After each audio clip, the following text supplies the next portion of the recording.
Mon mari viendra me chercher.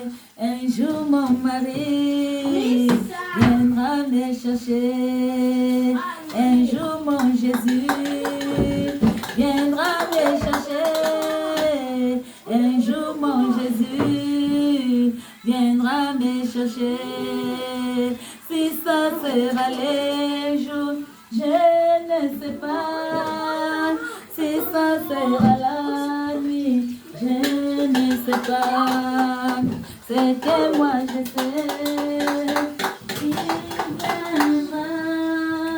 Il viendra pour me chercher.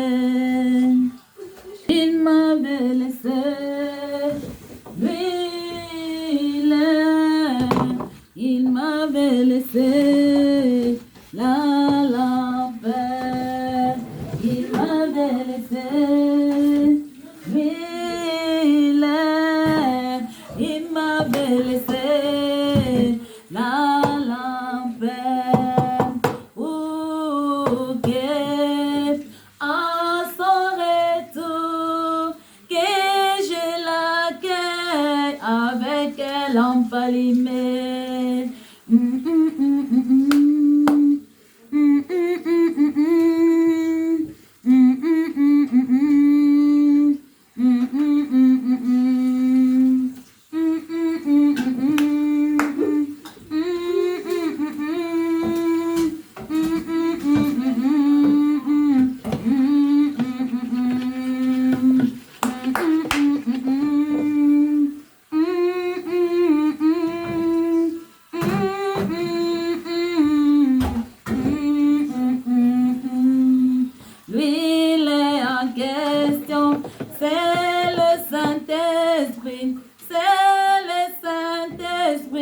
C'est le Saint-Esprit. Un jour mon Jésus viendra me chercher. Un jour mon Jésus viendra me chercher. Si ça sera les jours, je ne sais pas. Si ça sera la nuit, je ne sais pas. C'est que moi je sais.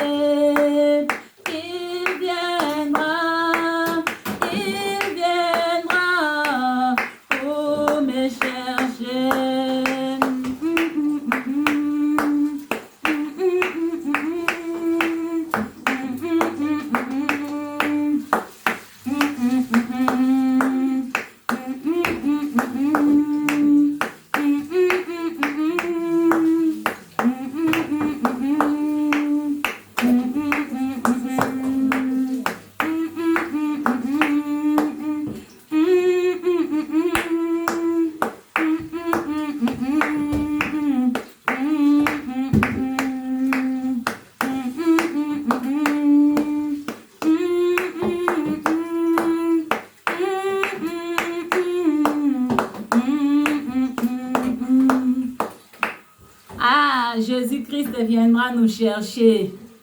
Épouse du Seigneur, là où tu es, sache-le que Jésus-Christ viendra te chercher. Épouse du Seigneur, Jésus-Christ viendra te chercher. Comment tu prends soin de ta lampe? Comment tu prends soin de ta lampe?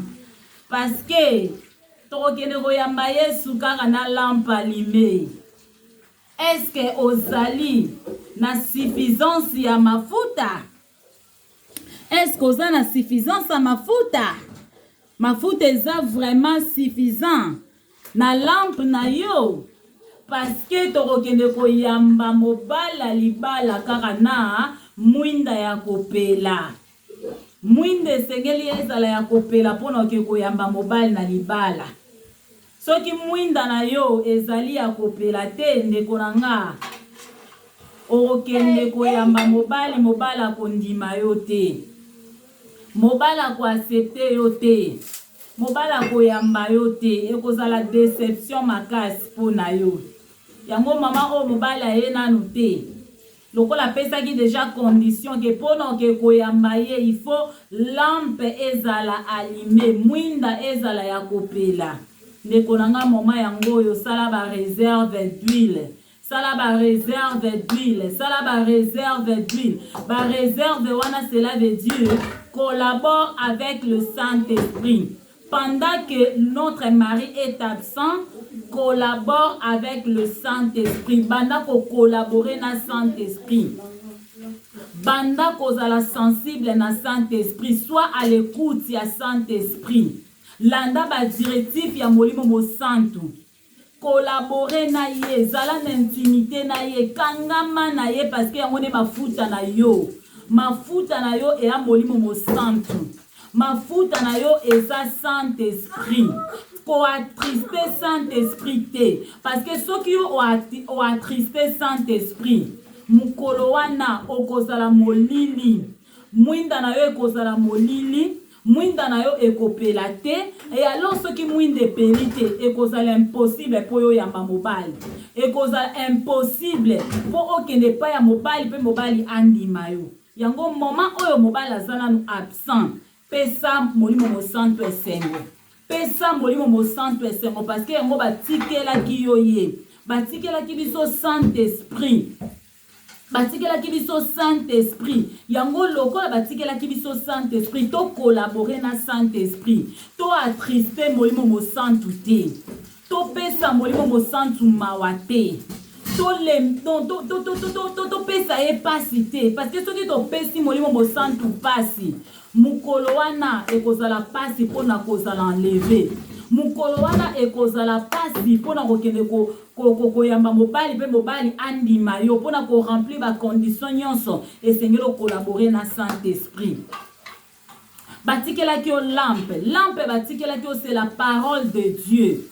Donc pendant que mobile nbala zate, eza moment ya yo kolia katango nyonso liloba ensemble, lia ngo sans modération, consommer vraiment parole de Dieu. Lia liloba ensemble ndenge Bible obiete.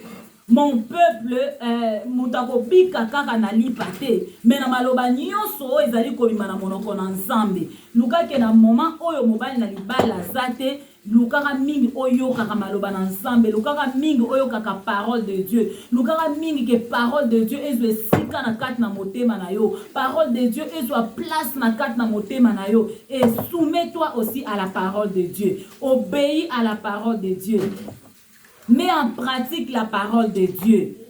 Sala oyo liloba ensemble eza kosenga na yo. Parce que yango mutu kosala ke mukolo wana mwinda na yo ezala ya kopela.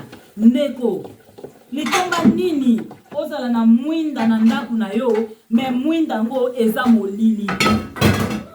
Litomba nini oza na parole, me oza ko collaborer na Saint-Esprit te. Esengeli importance ya mwinda ezala ya lampe ezala tango mafuta soki eza na kati onde sala ke mwinda epela. Donc luka ke Saint-Esprit na parole de Dieu, Saint-Esprit na liloba et marcher de pair na kata vina yo. Et marcher de pair na kata vina yo. To sa yango, to sa liloba ensemble, collaborer na Saint-Esprit. Lukata nyonso, ozala rempli na Saint-Esprit ndenge pelobi na biso, ne vous enivrez pas de vin ceux de la débauche, mais au contraire, soyez remplis du Saint-Esprit. Na moment oyo eza moment oyo Nzambe aza kozela na bana na ye, balangwa molimo mo santu. Balangwa Saint-Esprit. Balangwa Saint-Esprit. Balangwa Saint-Esprit parce que yango batikela ki biso yango. Biango te batikela ki biso yango. Soit kaka Yesu aye kokuta oza déjà ya kolangwa na molimo mo santu yebisanga. Ndeko nanga comment est-ce que yo ko rater enlèvement?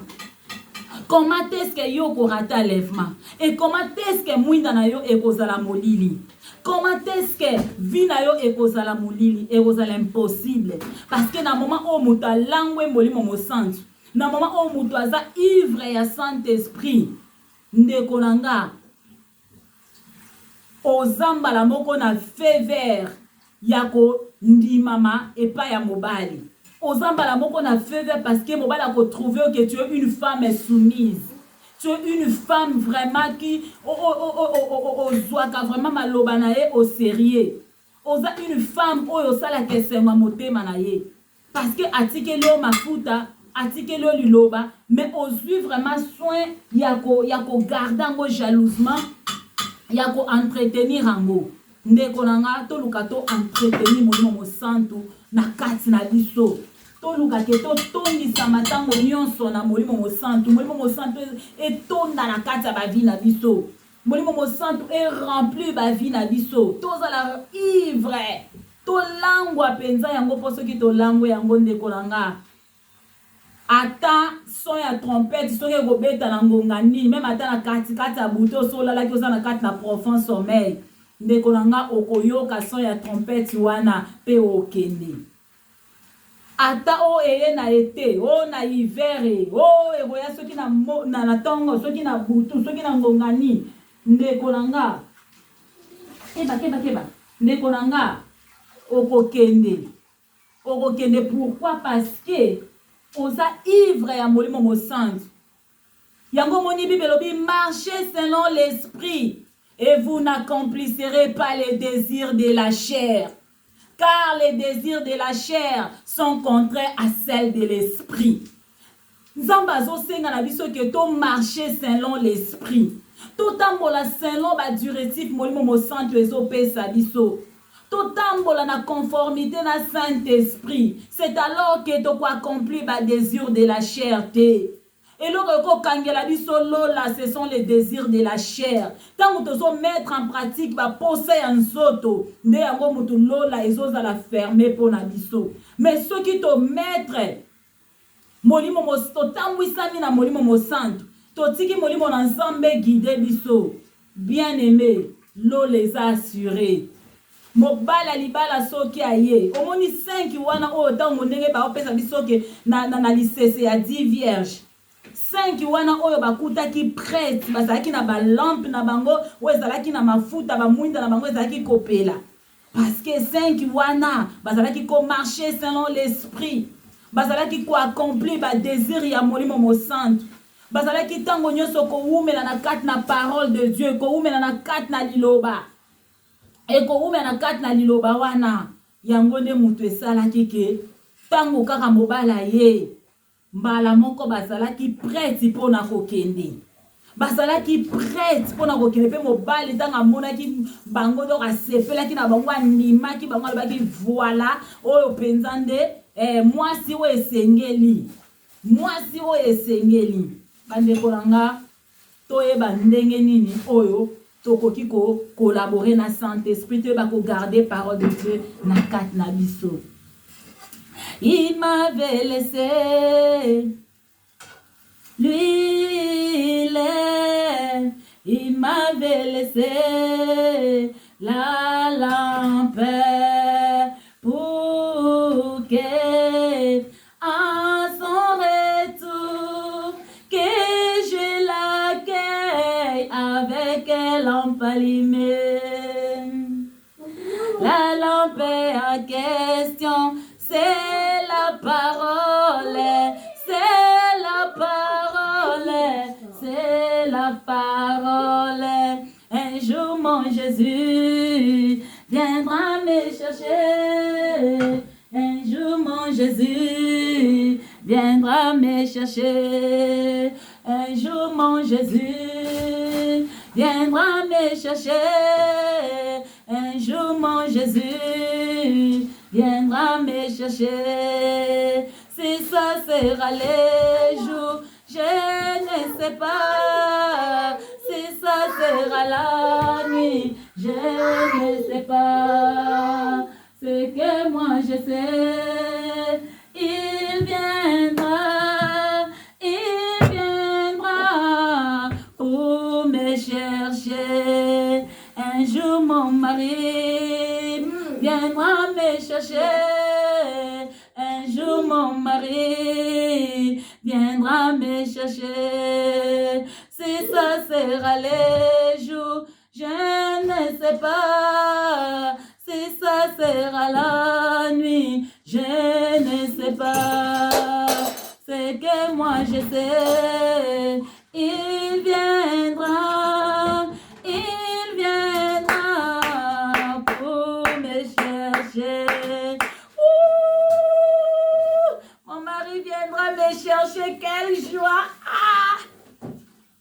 Esengo. Esengo. Parce que mon mari Jésus viendra me chercher.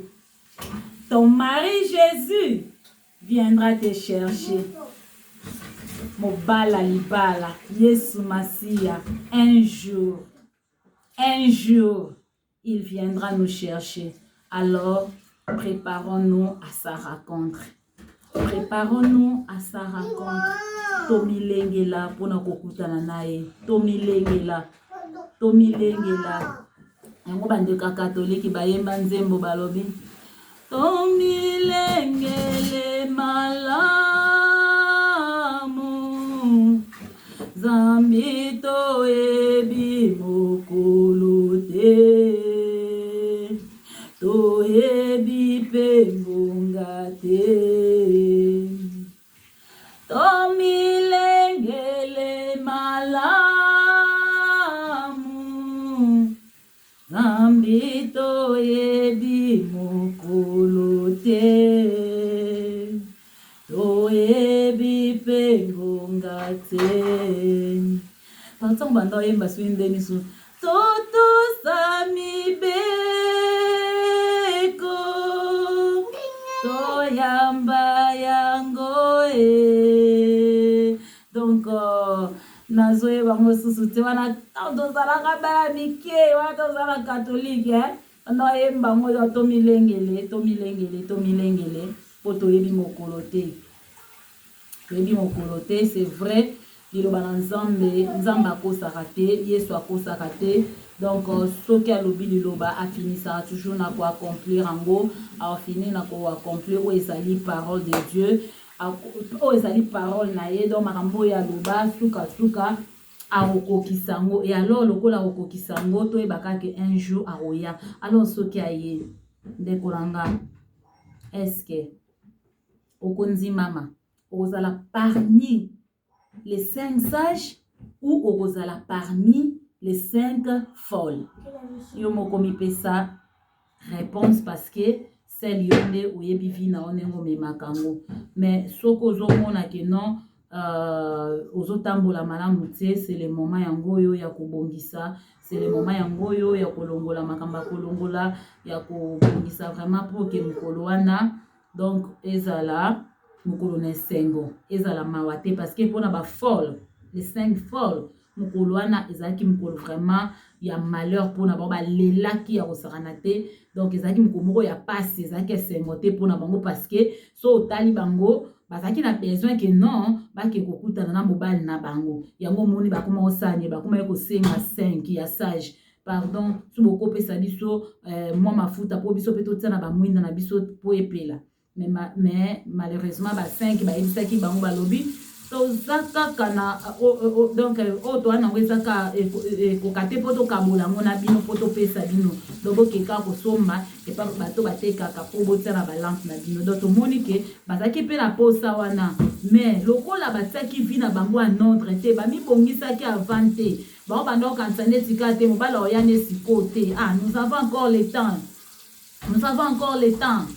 Eza mingi nepe lelo bende ba mususu ba vivara ba vina bango nazana nu jeune nazana nu nazana na temps ayesa ozonga nesikote malgré tozo mona déjà ba signe nyonso to mona mokili na sona ndenge uta ko tele makala mingi te to mona ba makam ndenge zo kendele eza nango ko annoncer que non retour à Jésus-Christ là sous musika te mo mona ke za na ba mususu petit siko ba continue ba ko beta tembeke yeso ya na ena nute yeso ya nesikote to vivre na biso nanu to sa nanu ba shekula na biso to sa na kindumba na biso to continue na kimoyibi to continue na koyina to continue na adultère to continue nanu na ko escroquer bandimi to continue nanu na ba aventure donc ba mona que il y a encore le temps. Jésus-Christ oya sikote mko l'église oya ne sikote to sakana na biso nanu to sakana na biso nanu to manipuler na obatu.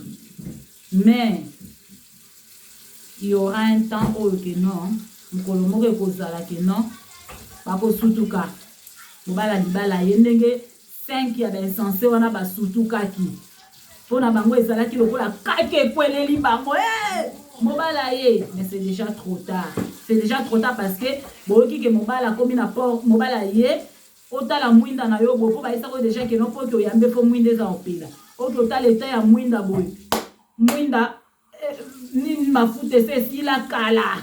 Donc batrista tellement Saint-Esprit aloba batrista ye baboya koyoka ye banégligent Saint-Esprit bapesa déjà Saint-Esprit mawa. Donc Saint-Esprit ane na kati na bango asala asute donc batrista ye surtout babengana na kobengana babimisa ye kutu libanda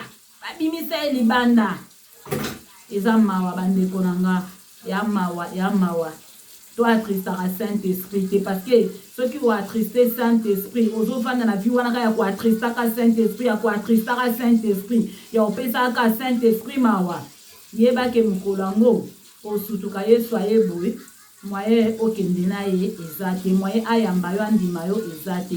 Pourquoi? Parce que okolabora na Saint-Esprit te. Donc tozala vraiment ba chrétien ya sage ndenge ba 5 chrétiens sages wana 5 vierges ya sage bazalaki tozala ba chrétien ya sage. Moninga côté na osala ba bêtise kolanda ete tosambelaka nde église moko me ndenge nini ye asalaka nde bamabebo okomi kolanda ete parce que oyebi te soki aza chrétien ya sage to ya insensé parce que toza na 2 sortes ya bachrétien toza na bachrétien sage toza na bachrétien insensé. Ya bainsensé yo oza sage kolanda bango te ozomona ke non ayembaka me kindumba azotika te yo kolanda te ozomona ke non aza paster me kindumba atikaka te yo paster ya mosusu kolanda te. Mibatela mibomba zalaka na intégrité na yo bafinga yo bachola yo bamono yuma ndima kozala yuma pona Yesu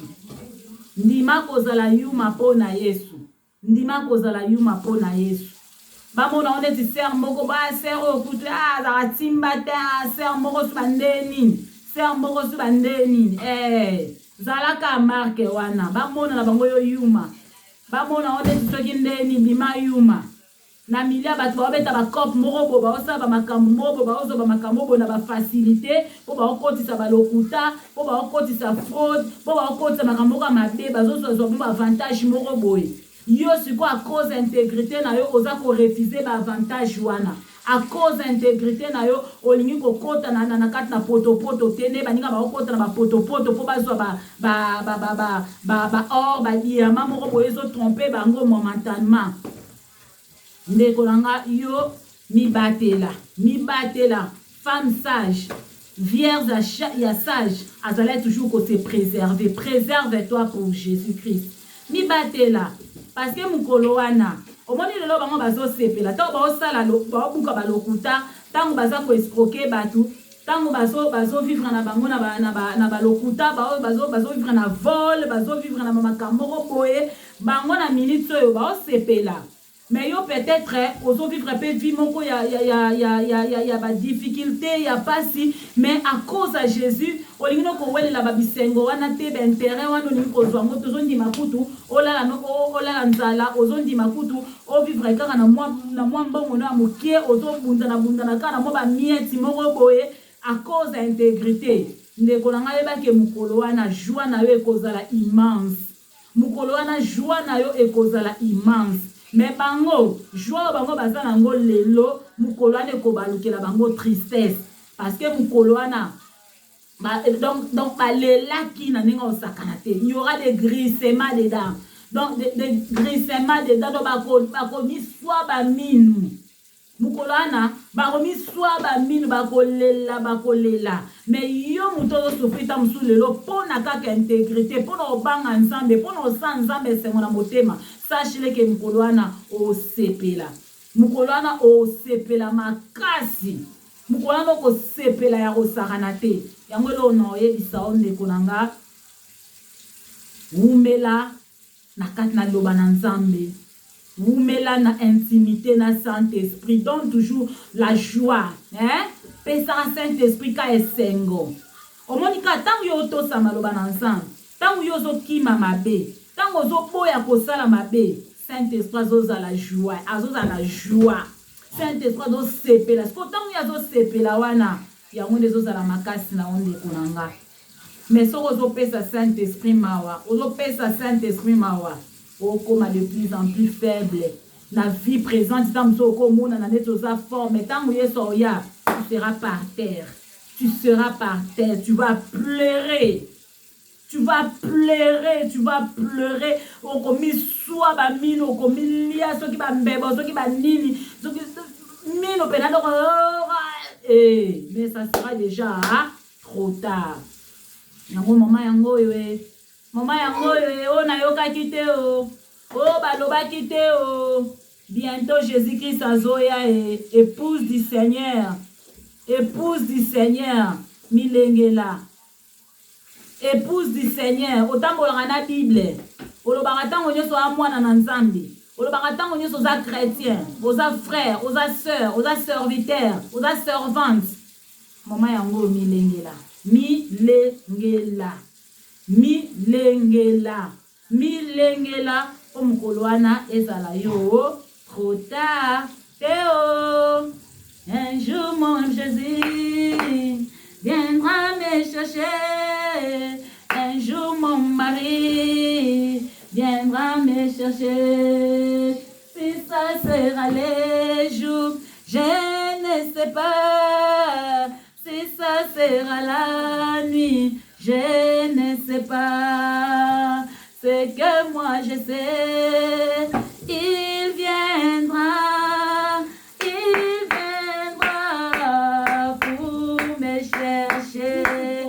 Yes, akoya koluka biso to milengela. Vraiment, makana ekuto sa vidéo te. Makana na ekuto te mais et salemi. Donc, que Dieu vous bénisse, que Dieu vous bénisse, que Dieu vous bénisse. Ba abonné nyoso tu ya kombola bopeto. So zalaka abonné ya kombola bopeto. Ça l'effort. Mukolo wana ko rater yango te. Ko rater yango te. Milengela, mibongisa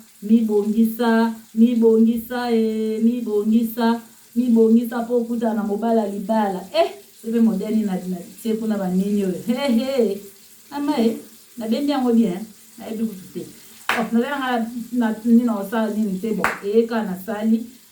Message déjà très important, que Dieu vous bénisse. Aux abonnés à kombola bopeto milengela pour mukoloana au raté à l'aide Matteo pour mukoloana ozala na lampe allumée. Contrôlez déjà lampe nayo peut-être au kiloba. Est-ce que fona que somba mwinda ya mwinda? Est-ce que fona que luka mafuta ya mafuta te? Vinayo esengele ngenga. Vinayo mukoloana do liboso na Yesu esengele ngenga. Donc tant wala ba ke vinayo liboso na Yesu esengele ngenga, cela veut dire il viendra chercher église oyekozala sans tache, ni ride, ni rien de semblable. Donc cela veut dire église eza glorieux. Cela veut dire église eza éclairée, o ténèbres ekozala te. Ténèbres et alisum. Ténèbres eza incrédulité. Ténèbres eza désobéissance à liloba ensemble. Ténèbres eza refus à mise en pratique de la parole de Dieu. Donc, ténèbres eza négligence, ténèbres eza fatigue, ok, bibelobi, veiller et prier. Ténèbres, donc eza sabotage, négligence, à négliger liloba ensemble, à bafouer la parole de Dieu, à niata liloba ensemble, à ma colonne, donc ozo considérer en côté. Il y a mon des ténèbres. Donc, lumière, ezali obéissance, eza sanctification, sainteté, vie à plaire dans Nzambe, vie à sala senga motema na Nzambe, vie à tambola na Yesu mokolo na mokolo. ya koumela na prière, ya koumela na présence na ye, ya kozala toujours rempli na Saint-Esprit, ya ko marcher dans la plénitude du Saint-Esprit, ya ko marcher selon l'Esprit, yango wana lumière. Lorsque ozosala makambo ndenge wana, mukolo kaka oyo son ya trompette ekobeta directement Roni Yesu tango ya do ya boye mbala moko esika yo soko oza na kati ya ndako ye soko oza na musala ye soko oza na classe ye soko oza na mukolana na wenze soko oza na magasin ye soko oza na balabala ye ozotambola nde biso tobenga donc moi promenade soko kozala wapi soko poza na mobembo mukolana soko poza na avion ye soko oza na voiture soko ozala wapi soko na fête ye soki wapi yo kozala mukolo wana donc directement tangu Yesu ozala zoya mbala moko lumière place ozali ekopela ya makasi à tel point que ekobenda na lokola ema boum mariage directement bokoti na salle de noces pona ko enjoy bokoti na salle de noces pona ko enjoy. Donc c'est ça to mi bongisaka toujours kovanisaka lisumu na kati na yote kolalisaka lisumu na kati na yote. Na chaque fois qui arrive au kwei telema popola mabele senga pardon soit ma bonne décision ça l'effort yako ça laisse nga motema ensemble pour que tango nyonso molile ezala te na kati na yo donc ozala toujours lumière porteur de lumière zala toujours lumière place nyonso zozala donc ongenga katango nyonso c'est ça bina we sengeli engenga tango nyonso parce que oyebite quand est-ce que mobala oya oyebite tango okende pe feti kende feti na sanctification tango ke musala kende musala na sanctification ozo kende école na sanctification tango ozo kende magasin na sanctification koloba te ko ke magasin le kuno bandi ko sala moi ba ko changer mo be étiquette ba prix ne na yo kama masolo ba musu masolo moko boye ce n'est pas bien. Ozomona zala sincère na banzela na onyonso na vie na yo na makambu na onyonso zosala zala sincère zala honnête zala juste zala droit donc zala ndenge o nzamba lingi parce que oyebite quand est-ce que ton mari Jésus viendra te chercher. Ozomona donc sanctification ezala etambolo na biso bisika nyonso vandi na ndaku na yo ni boulisa et boya ba makambo nyonso komisa o salite. Oui to vivre na mokilo ke ba combat eza tout moment battaque eza tout moment mi pepande na ndenge eza ko lancer au depuis ça ko mema batu na ba embrouillement na ba problème na ba souci na ba makambo ndenge na ndenge mais yo ne sois pas emporté par la grâce de Dieu, ne sois pas emporté, focalise ton regard toujours vers Jésus-Christ. Et puis des fois quand on pe mato ya to vivre na mokili moko kolobeleke belé ozomona o entela sala ki boy o entela sala ki batana nyoso nango ba distraction parce que chacun de nous rendra compte de ses œuvres. Donc le moins on a kati ba distraction le moins na yo na kati ba futilité na makambo ezanga tina na makambo ezanga tina longwa na makambo ezanga